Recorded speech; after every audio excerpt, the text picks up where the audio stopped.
फटाफट फटाफट बताओ। एक स्टोरी बता रहा हूँ, सीक्रेट स्टोरी बता रहा हूँ, किसी को बताना मत। क्या हुआ भाई, मैं यूएस जा रहा था, उससे पहले मेरा भी ब्रेकअप हो गया था। समझ में आ गया क्या हो गया था? ब्रेकअप हो गया था। तो मैं बड़ा दुखी उदास, ठीक है, बड़ा दुखी सा उदास सा, ठीक है। अब क्या थी, जो फ्लाइट थी वो कहाँ जाती थी, मतलब यहाँ से पहले दिल्ली से ग्वांगजू की फ्लाइट थी, ग्वांगजू चाइना में, वहां की फ्लाइट थी, फिर वहां से लॉस एंजलिस की फ्लाइट थी। तो भाई जब फ्लाइट में बैठा, अब इस बात को समझना, जैसे ही फ्लाइट में बैठा, पहले की बात है यार, मैं भी कॉलेज से जस्ट पास आउट ही हुआ था, समझ में आ गया। तो अब जैसे ही मैं फ्लाइट में बैठा, मजे की बात ये थी कि फ्लाइट में केवल और केवल 2 लोग थे। समझ में आ गया, केवल और केवल 2 लोग थे। अब 2 लोग थे, एक मैं बैठा हुआ था और एक जो था वो न्यूजीलैंड जाने वाली एक लड़की बैठी हुई थी। अब मैं बड़ा दुखी था भाई, फ्लाइट में बैठ रहा था, बड़ा दुखी था। क्या क्या अरमान थे, क्या क्या जज्बात थे, क्या क्या हालात थे, वह बड़ा ज्यादा, जो आप इस बात को समझना, बड़ा ज्यादा दुखी था। जैसे ही मैं फ्लाइट में बैठा, समझ में आ गया, जैसे ही मैं फ्लाइट में बैठा भाई, न्यूजीलैंड वाले को देखा, मतलब अब तुम समझ सकते हो भाई, मैं भूल गया कि कोई ब्रेकअप ब्रेकअप जो कुछ हुआ था, समझ में आ गया, सब भूल गया।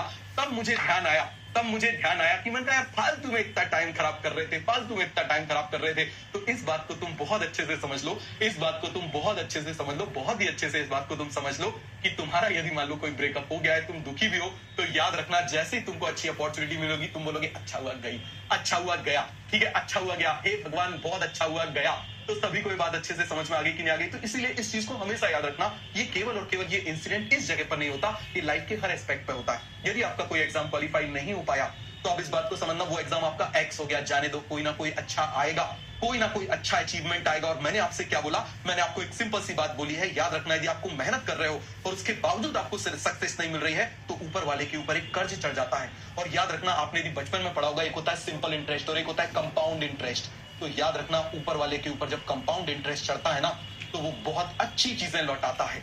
बात समझ में आ गया? बहुत अच्छी चीजें लौटाता है, बहुत अच्छी चीजें लौटाता है। बात समझ में आई कि नहीं आई? बोलो जरा जल्दी से। बहुत ही ज्यादा अच्छी चीजें लौटाता है, ज्यादा लौटाता है, कंपाउंड इंटरेस्ट के साथ लौटाता है। चाहे वो आपका एक्स हो, आपकी लाइफ में और अच्छा आएगा। चाहे आपका कोई एग्जाम नहीं निकल पाया, और अच्छा अचीवमेंट आएगा। आपके पैसे चले गए, किसी ने मान लो आपको चीट कर लिया, और ज्यादा आपके पास आएंगे। तो हमेशा इस बात को, लाइफ में भी हमेशा इस बात को याद रखना, जो जाएगा उससे ज्यादा बेटर आएगा, जो जाएगा उससे ज्यादा बेटर आएगा। तो सभी को कॉन्सेप्ट क्लियर हो गया? With compound interest. तो यहां पर आप मुझे बता